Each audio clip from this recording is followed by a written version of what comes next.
Hello everyone and welcome to the Week 13 edition of Instant Replay, where I give you my take on the most controversial plays of the weekend. I'm Simon Borg. We start with a play that may make some of you look away. It comes in that goal fest in Montreal between the Impact and the Union. It's the 70th minute, and look at how Montreal's Felipe follows through with his right leg, smack into Michael Farfan's groin area. Felipe gets a yellow, but the replay shows us that this clearly should have been a red. In Salt Lake, the Chicago Fire equalized late on a long throw-in by Julio Anibaba. Goals on throw-ins have been a trend this year in MLS, and after the game, RSL manager Jason Kreis pointed out how he feels a lot of these plays are, quote, fouls, because the ball is not thrown in with both hands. I don't think that's the issue here with Anibaba's throw-in. We can't tell for sure, but it looks like one of his feet may be raised up off the ground, and if that's the case, that's illegal. Another coach also had some pointed post-game comments for the refs after his match. It was a penalty kick called by referee Jeff Gamble that set off Red Bulls manager Mike Petke after the 2-2 tie between New York and Columbus. It's the 73rd minute, and yes, the Crew's Justin Meram scuffs the ball, but New York Kosuke Kimura also gives him a shoulder charge in the back after the shot. Who's to say that Meram couldn't have had another crack at the ball? Sorry, Mike, but that's a PK. Petke should probably be worried about what looks like an attempt at an elbow by Thierry Henry on the Crew's Kevon George late in the game. Now, George is cut open when their heads collide going up for the ball, and Henry whiffs with his elbow, but he could still be in store for some discipline. Moving to Sporting Park, where I thought the Houston Dynamo should have had a penalty kick in the second half of their 1-1 draw versus Sporting KC. In the 70th minute, Ike Opara clatters into Will Bruin from behind just as he's about to shoot on goal. But it wasn't called. Opara doesn't even touch the ball. Replays also caught Opara committing a handball on the box on a corner kick later in the match. But even though I don't get what his arm is doing up that high, he has no chance to react to this one. I say this one is ball to hand. No PK was the right call. But the most interesting play from this game came in the 39th minute. Credit referee Drew Fisher for having the guts to overturn his own call for a penalty kick.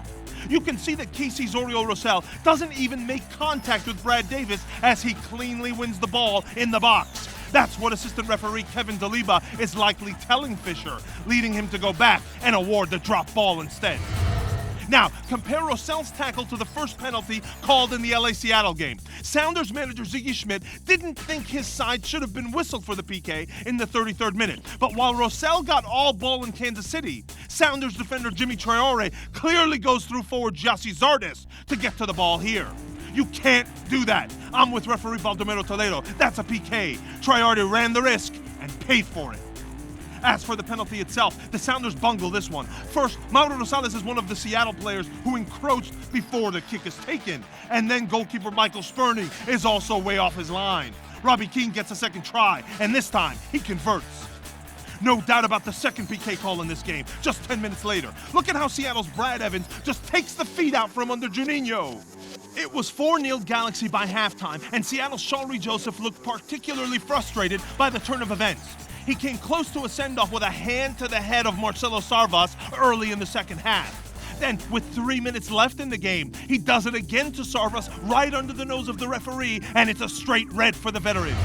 More PK controversy in the first half of DC Portland, where there was a penalty shout from DC's Carlos Ruiz. The ball jumps up on El Pescadito, and he's challenged by New Timbers defender Pa Moduka.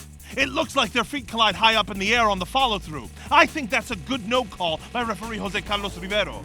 In the 72nd minute, Ka is again involved in a potential penalty incident. The ball is bouncing past him, and he sticks his arm out to deflect it. That ball was heading right for DC's Dwayne De Rosario. That's a stone-cold PK, and down 2-0 at that point. Boy, DC could have used that one. The frustration is clearly building for United. Look at what Rafael Augusto does here in the 84th minute, sticking the extra foot into the midsection of Portland's Darlington Nagbe. Will the Disciplinary Committee give another look to that one? They definitely should be looking at this Victor Bernardes incident in the 66th minute of Dallas vs. San Jose. It's a scary one, and Dallas's Kenny Cooper looks like he's out cold after getting kicked in the head by Bernardes. Both players were well out of bounds, and there was no reason for Bernardes to even bother lifting his foot in that spot. In my opinion, the Quakes should be ready to play without Bernardes for a while because that has suspension written all over it, and absences for Honduran national team duty don't count toward a suspension. Staying in Frisco, the Disciplinary Committee may also want to take a look at these late game theatrics by Dallas midfielder Michel. San Jose's Mike Fucito goes for the bike inside the box, which leads Michel to hit the ground, grabbing his face. But nothing makes contact with Michel's face. Not the ball, not Fucito's boot. Can you say simulation? Another play from this one. It's scoreless in the 28th minute when Dallas looked like they should have had a PK. David Ferreira is first to this through ball in the box, and Quakes defender Steven Beitashour nudges him from behind. That's a foul and PK to me. And lastly, an interesting sequence from FC Dallas Stadium involving Steven Lenhart. After tending to a bloody nose on the sideline caused by what I think was incidental contact by George John on a header, apparently the Quakes forward came back onto the field without authorization. You hear and see Dallas coach Shellis Hyndman protesting, and Lenhart gets a yellow and has to go off the field again. That's all we have for this week. See you next time.